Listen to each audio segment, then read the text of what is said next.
तो बच्चों आज के इस वीडियो में बात करेंगे जो आपका क्लास ट्वेल्थ है और क्लास ट्वेल्थ में जो आपका हिस्ट्री का सब्जेक्ट है, इसका जो आपका तीसरा बुक है जिसका नाम है भारतीय इतिहास के कुछ विषय भाग 3। तो उसका हम 11वां चैप्टर आज के इस वीडियो में कंप्लीट करेंगे जिसका नाम है महात्मा गांधी और राष्ट्रीय आंदोलन। ठीक है, तो इस चैप्टर को आज के इस वीडियो में हम कंप्लीट करेंगे। और जो हमारा ये न्यू कोर्स चल रहा है ये सेशन 2023 और 24 के बच्चों के लिए चल रहा है। और ये हमने न्यू कोर्स स्टार्ट किया है आपका जो सीबीएसई बोर्ड एग्जाम 2024 का होने वाला है 28 मार्च 2024 को। ठीक है बच्चों, तो बच्चों आज हमारा डेट है 22 मार्च 2024। ठीक है, 22 मार्च 2024 आज हमारा है। लगभग 6 दिन बाद आपका जो है हिस्ट्री का पेपर है। तो उसी दिन के पेपर के लिए हमने जो है दोबारा से नया कोर्स स्टार्ट किया है। और अगर आप भी सीबीएसई बोर्ड एग्जाम 2024 देने वाले हो तो आप हमारे इस न्यू कोर्स को जरूर जरूर ज्वाइन करो और हमारे इस न्यू कोर्स में सभी चैप्टर को दोबारा से पढ़ो। ठीक है, और इसमें मैं आपको ये जो हमारा न्यू कोर्स चल रहा है 2024 28 मार्च 2024 के लिए, तो इस न्यू कोर्स में मैं आपको सभी चैप्टर करा दूंगा एकदम बारीकी से अच्छे से, तब आपको वहाँ पे समझ में आ जाएगा। ठीक है, तो हम चैप्टर शुरू करते हैं। पहले मैं आपको बता दूं चैप्टर का टॉपिक क्या है। देखो जो आपका चैप्टर है इसके टोटल मेरे हिसाब से 24 टॉपिक मैंने आपके लिए बनाया है। अगर आपने इन 24 टॉपिक को समझ लिया यानी आपने इस चैप्टर को समझ लिया। ठीक है, आप वीडियो पॉज करके इन टॉपिक को पढ़ सकते हो। तो अब हम बात करते हैं इस अध्याय के कुछ महत्वपूर्ण बातें। अब इस अध्याय के कुछ महत्वपूर्ण बातें हैं वो क्या क्या है। तो इस अध्याय में हम महात्मा गांधी जी द्वारा भारत देश को आजाद कराने के लिए किए गए आंदोलन के बारे में पढ़ेंगे। ठीक है, इस अध्याय में हम महात्मा गांधी जी के जन्म से लेकर मृत्यु तक की कहानी समझेंगे। इस अध्याय में हम यह भी जानेंगे कि भारत देश में चलने वाला रुपया जो है उसमें महात्मा गांधी जी का फोटो क्यों है, इनको भारत देश का राष्ट्रपिता क्यों कहा जाता है, इन्होंने भारत देश के लिए क्या क्या किया है, इन्होंने 1915 से लेकर 1948 तक क्या क्या आंदोलन भारत के लिए चलाए थे और क्या क्या इन्होंने किया था और इनकी मृत्यु कैसे हुई। तो ये सभी बातें हम समझेंगे और ये हमारा कुछ महत्वपूर्ण बात था जो मैंने आपको यहाँ बता दिया। अब हमारा चैप्टर शुरू हो चुका है। आप वीडियो स्किप करोगे तो आपका नुकसान है। ठीक है, तो आपको वीडियो पूरा देखना है, पूरा आपको देखना है तभी आपको फायदा होगा। महात्मा गांधी जी का परिचय ये हम देख लेते हैं। पहले इनका परिचय क्या है। देखो इनके परिचय में मैं आपको टोटल कितने टॉपिक कराऊंगा। तो पहला टॉपिक इसी में आ जाएगा, दूसरा, तीसरा, चौथा, पांचवा, छठा। ठीक है, टोटल 6 टॉपिक हम पहले टॉपिक के अंदर समझेंगे, 6 बातें। तो महात्मा गांधी जी का परिचय, इसमें हम समझेंगे इनका जन्म, फिर इनके अनेकों नाम, इनका रुपये पर फोटो कैसा है। ठीक है, और भारत के निर्माण में इनका योगदान, और हर राष्ट्र के निर्माण में किसी न किसी का योगदान होता है वो समझेंगे। महात्मा गांधी जी के साथ ट्रेन वाली घटना, तो ये सभी बातें इनके परिचय में आ जाती हैं। तो महात्मा गांधी जी का जन्म, देखो इनका जन्म 2 अक्टूबर 1869 को हुआ था। ठीक है, जन्म स्थान गुजरात के पोरबंदर नामक एक जगह है, गांव है, वहां पर इनका जन्म हुआ था। ठीक है, 2 अक्टूबर 1869 को। पूरा नाम इनका मोहनदास करमचंद गांधी है। पिता का नाम करमचंद गांधी है। ठीक है, माता का नाम जो है पुतलीबाई रखा गया है और पत्नी का नाम जो है कस्तूरबा गांधी है। और स्कूल की पढ़ाई इनकी जो गुजरात के पोरबंदर जो गांव इनका है जहां पे इनका जन्म हुआ था वहीं से इनका जो पढ़ाई है वो हुआ था यहाँ पे। ठीक है, वकालत की पढ़ाई करने के लिए लंदन चले गए थे। इनके गुरु का नाम था गोपाल कुमार गोखले। देखो इनके जो गुरु का नाम है ये आप याद रख लो, इनके गुरु का नाम आगे बहुत ज्यादा काम आएगा तो इनको ध्यान में रखना है। पत्नी की मृत्यु हो जाती है 1944 में और इनकी मृत्यु हो जाती है इनके 4 साल बाद यानी 1948 में। ठीक है, तो ये इनके जन्म की कहानी थी मृत्यु तक की। अब इनके अनेकों नाम है, जनता इनको अनेकों नाम से पुकारती है, या बापू कहती है, या राष्ट्रपिता गांधी जी, महात्मा जी, मोहनदास करमचंद गांधी जी, मोहनदास महात्मा गांधी जी। तो इतने नाम है, इतने नाम से इनको बुलाया जाता है और राष्ट्रपिता भी कह सकते हैं। ठीक है, तो इतना इनका नाम है। महात्मा गांधी जी का रुपया पर फोटो, देखो जैसे मान लो ये रुपये हो गया 2000 का, ये हो गया आपका 500 रुपये, तो इनका यहाँ पर फोटो है। ठीक है, इनको आने वाली पीढ़ी याद रखे इसलिए इनकी फोटो यहाँ पर लगाई गई है। देखो इनका जब देश आजाद हुआ था तो लोगों ने सोचा कि अब इन्होंने इतनी ज्यादा मदद की है देश को आजाद कराने में, तो आने वाली जो पीढ़ी है, आने वाले जो बच्चे हैं, आने वाला जो समय है उसमें जो बच्चे हैं उनको भी इनके बारे में जानकारी हो सके, जैसे कि आपको भी हो रहा है, हमको भी हो रहा है। तो जानकारी हो सके इसलिए जो है नोट पर फोटो जो है लगाया गया है। ठीक है, और इन्होंने ही भारत देश को आज़ादी दिलाने में अहम भूमिका निभाई थी। इनके बारे में जानकारी सभी को मिले। ठीक है, और राष्ट्रीय पिता है, ये लोगों को और आने वाली पीढ़ी को पता रहे कि इन्होंने कहीं ना कहीं भारत देश को आज़ाद दिलाने में बहुत ज़्यादा अहम भूमिका निभाई थी। महात्मा गांधी जी का भारत के निर्माण में योगदान। देखो, महात्मा गांधी जी ने भारत को आज़ाद कराने के लिए बहुत ही बड़ा योगदान दिया था। इन्होंने अंग्रेजों द्वारा अंग्रेजों को भारत देश से निकालने के लिए आंदोलन चलाए थे। जैसे हमारा चंपारण हो गया, खेड़ा हो गया, असहयोग हो गया, सविनय अवज्ञा हो गया, नमक हो गया, भारत छोड़ो आंदोलन, ये सभी आंदोलन चलाए गए थे। इन्होंने भारत देश के तिरंगा बनाने में भी अपना योगदान दिया था कि भारत देश का तिरंगा इस प्रकार का बनेगा। ठीक है, ये बनाने में जो इनकी रुचि है वो इनका ही मतलब यहाँ पे विचार प्रकट था। इन्होंने ही कहीं कहीं बताया था कि ऐसा झंडा बनना चाहिए। इन्होंने अहिंसा का प्रचार किया था। अगला इनके अंदर ही आ जाएगा परिचय में ही, हर राष्ट्र के निर्माण में किसी न किसी का योगदान। जैसे कि इटली के निर्माण में जो है गैरीबाल्डी का योगदान है। गैरीबाल्डी को हम राष्ट्रपिता कहते हैं इटली का। ठीक है, अमेरिका के देश के निर्माण में जो है जॉर्ज वाशिंगटन का योगदान है। वियतनाम देश को औपनिवेशिक शासक से मुक्त कराने के लिए हो ची मिन्ह का यहाँ पे योगदान है, हो ची मिन्ह का। ठीक है, भारत देश के निर्माण में जो महात्मा गांधी जी का योगदान है। तो इस प्रकार सभी का योगदान है।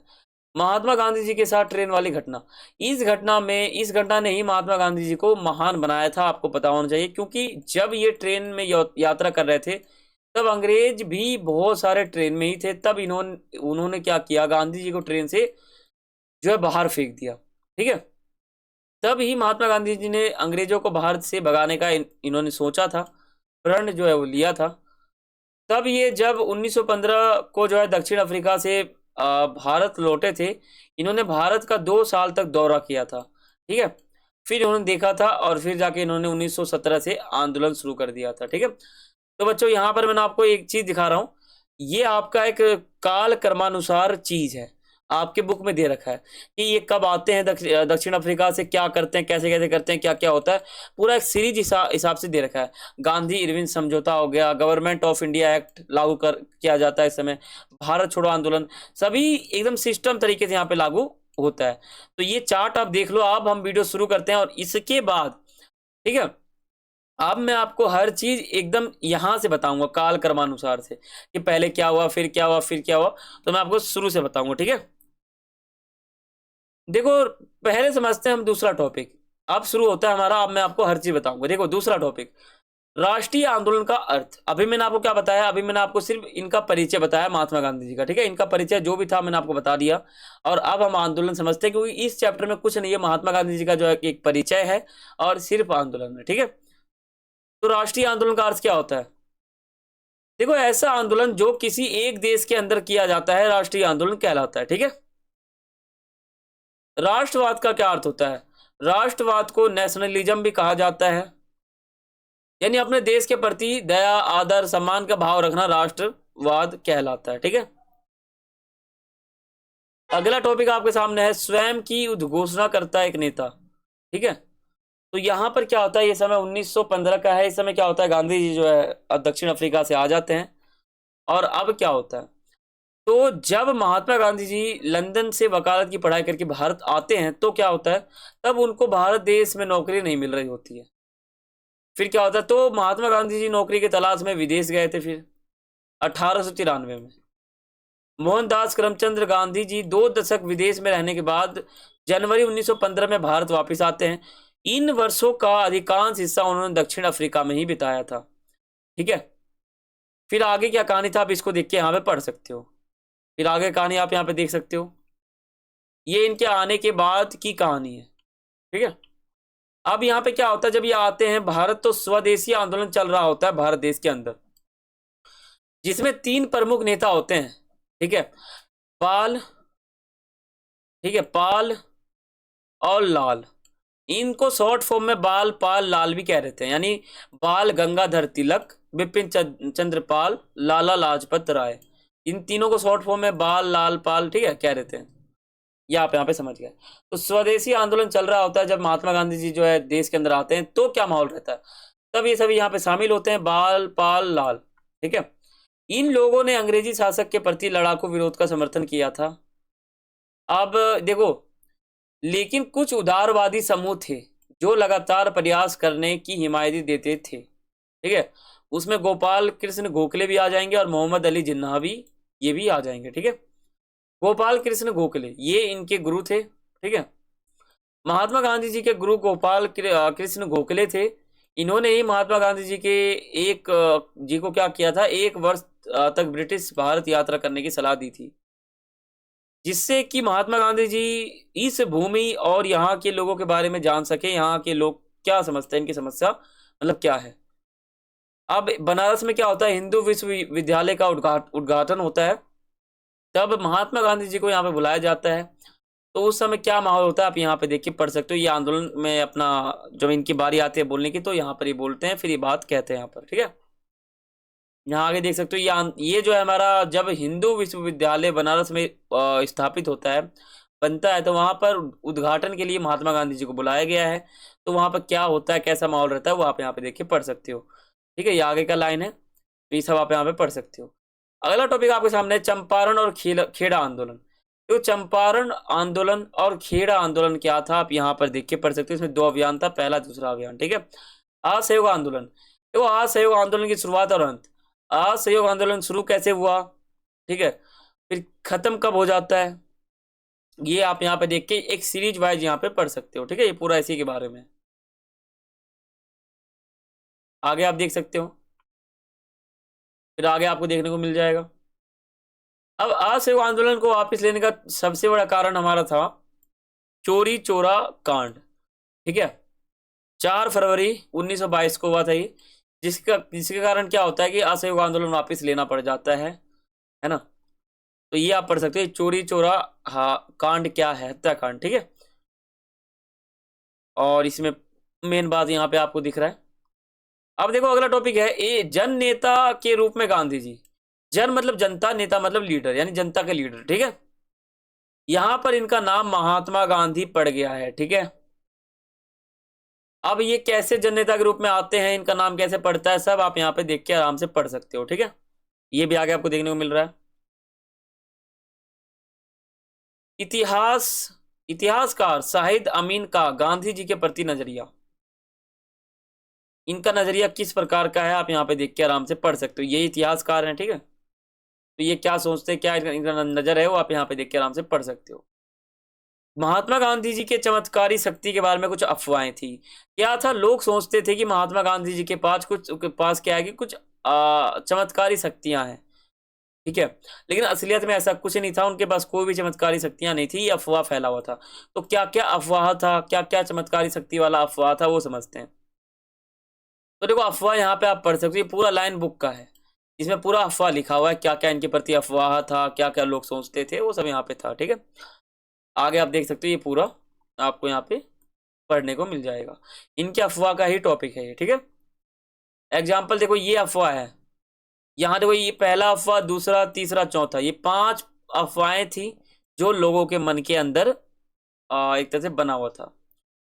जेल से लौटे गांधी जी, उसके बाद क्या हुआ, देखो जेल में सब बंद हो जाते हैं। ठीक है, तो इसके बाद जब ये लौटते हैं तो क्या होता है, तो ये आप लाइन यहाँ पे पूरा पढ़ सकते हो, क्या यहाँ पे होता है।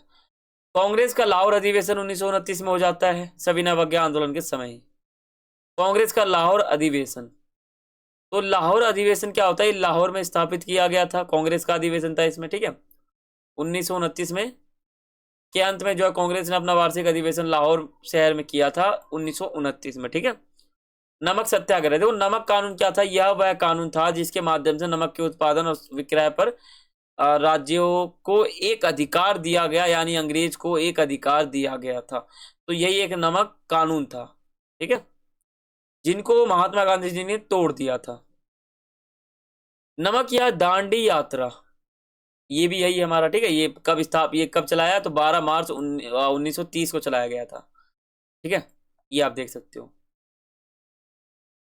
नमक सत्याग्रह के प्रमुख कार्यक्रम, नमक सत्याग्रह में कार्यक्रम क्या था, तो जो छात्र थे स्कूल जाना बंद कर चुके थे, जो कॉलेज के छात्र थे, बड़े छात्र थे, वो कॉलेज जाना बंद कर दिए। वकीलों ने वकालत करना बंद कर दिया। मजदूर ने हड़ताल कर दिया, डॉक्टर जो है इलाज करना बंद कर दिया, किसान खेती करना बंद कर दिया। नमक सत्याग्रह का महत्व। अब नमक सत्याग्रह का महत्व क्या हुआ, आप यहाँ पे आराम से देख के पढ़ सकते हो। आगे आप देखोगे तो नमक सत्याग्रह का मुख्य परिणाम क्या हुआ। तो दो परिणाम हुआ इसका। प्रथम गोलमेज सम्मेलन 1930 और दूसरा गोलमेज सम्मेलन 1931। ठीक है, प्रथम गोलमेज सम्मेलन 1930 में क्या था, ठीक है, फिर ये असफल हो जाता है, तो क्या होता है कि 1 साल बाद ही जो है दोबारा स्थापित हो जाता है गोलमेज सम्मेलन। ठीक है, सम्मेलन हो जाएगा। तो दूसरी बार जब ये सम्मेलन होता है तो ये सम्मेलन जो है दूसरी बार सफल हो जाता है। ठीक है, अब गांधी इरविन समझौता, इसमें क्या होता है, गांधी आपको पता है महात्मा गांधी जी, ठीक है, इरविन एक व्यक्ति है, तो इन दोनों के बीच ही जो है एक समझौता हुआ था 5 मार्च 1931 को। ठीक है, तो उसमें क्या बातें थी, शर्तें क्या थी। तो सविनय अवज्ञा आंदोलन वापस ले लो, सारे भारतीय कैदियों को रिहा कर दो, नमक उत्पादन की अनुमति दे दो, ये सभी इसमें बातें थी, शर्तें थी। अब देखो लॉर्ड विलिंगटन, ठीक है, जो कि अमेरिका को आजादी लाने में इनकी भूमिका थी, लॉर्ड विलिंगटन। तो इन्होंने महात्मा गांधी जी के प्रति अपना क्या नजरिया दिखाया। इन्होंने क्या किया था, अपने एक बहन को जो है एक चिट्ठी लिखा था। ठीक है, उसमें उन्होंने एक बात कही थी पूरी की पूरी, वो बात क्या थी यहाँ पे उन्होंने बोल्ड कर रखा है, ये पढ़ सकते हो आप। ठीक है, 1937 में प्रांतीय चुनाव 1937 में क्या होता है। तो इस समय क्या होता है, चुनाव होते हैं, तो ये आप यहाँ पे पढ़ सकते हो, पॉलिटिकल साइंस के टॉपिक है। ठीक है, आगे देखो भारत छोड़ो आंदोलन, हमारा टॉपिक यहाँ पे शुरू हो जाता है 1942 में। आजादी का सबसे महत्वपूर्ण आंदोलन हमारा यही था। देख लो कितने लोग हैं यहाँ पर, लाखों में संख्या है लोगों की। ठीक है, भारत छोड़ो आंदोलन का मतलब है भारत छोड़ो आंदोलन। भारत मतलब एक देश है, छोड़ो मतलब छोड़ना, आंदोलन मतलब कोई आंदोलन मतलब कह सकते हो आप विरुद्ध खड़ा हो जाना। ठीक है, यानी भारत छोड़ो आंदोलन का मतलब है अंग्रेजों को, भारत के जो लोग हैं वो अंग्रेज को कह रहे हैं कि भारत छोड़ो। ठीक है, भारत छोड़ो, तो इस प्रकार रखा गया इसका नाम। तो भारत छोड़ो आंदोलन कैसे चला, क्या हुआ, सफल कैसे हुआ, सब यहाँ पे पढ़ के आप देख सकते हो, आगे भी लिखा हुआ है ये सब है। ठीक है, इनको आप पढ़ सकते हो, ये भी आप पढ़ सकते हो, इसी के अंदर का टॉपिक है, ये आप पढ़ सकते हो आगे। ठीक है, आखिरी बहादुर दिन, इसमें आप पढ़ोगे कि इनकी मृत्यु हो जाती है फिर। ठीक है, फिर इनकी मृत्यु हो जाती है, कैसे हो जाती है वो आप यहाँ पे देख के आराम से पढ़ सकते हो। ठीक है, ये इनके मृत्यु की कहानी यहाँ पे आगे आप पढ़ोगे। ये देखो यहाँ पे महात्मा गांधी जी का अंत 1948। इस समय क्या होता है, इनका नाम यहाँ से घोषित हो जाता है। अब इनका अंत कैसे होता है, नाथूराम विनायक गोडसे एक व्यक्ति होते हैं, उन्होंने इनकी हत्या करी थी, आप यहाँ फोटो देख सकते हो।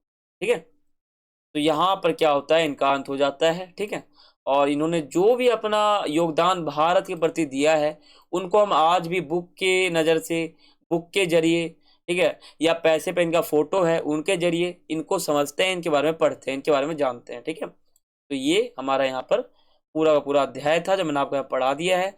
और यहाँ पे जो है मैं आशा करता हूँ कि यहाँ पे आपको सब कुछ समझ में आ चुका होगा।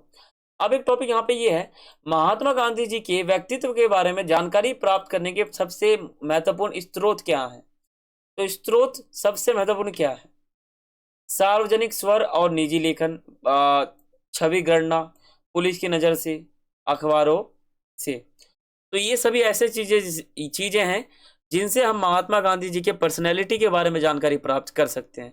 तो ये आप पढ़ सकते हो, इससे हम कैसे कर सकते हैं, छवि गणना से कैसे कर सकते हैं आप इसको पढ़ सकते हो, पुलिस की नज़र से कैसे कर सकते हैं ये आप पढ़ सकते हो, अखबारों से कैसे कर सकते हैं ये आप पढ़ सकते हो। ठीक है, तो बच्चों यहाँ पर एक राष्ट्रपिता जो है उनका नाम यहाँ पे घोषित हो जाता है।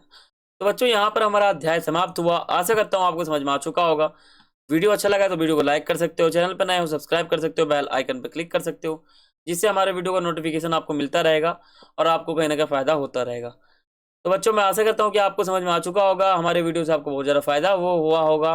तो सब्सक्राइब कर सकते हो, बेल आइकन पर क्लिक कर सकते हो। ठीक है, वीडियो लाइक कर सकते हो, शेयर कर सकते हो, कमेंट कर सकते हो। तो फिर मिलता है अगले वीडियो में, तब तक के लिए सभी को थैंक्स फॉर वॉचिंग। जय हिंद, जय भारत।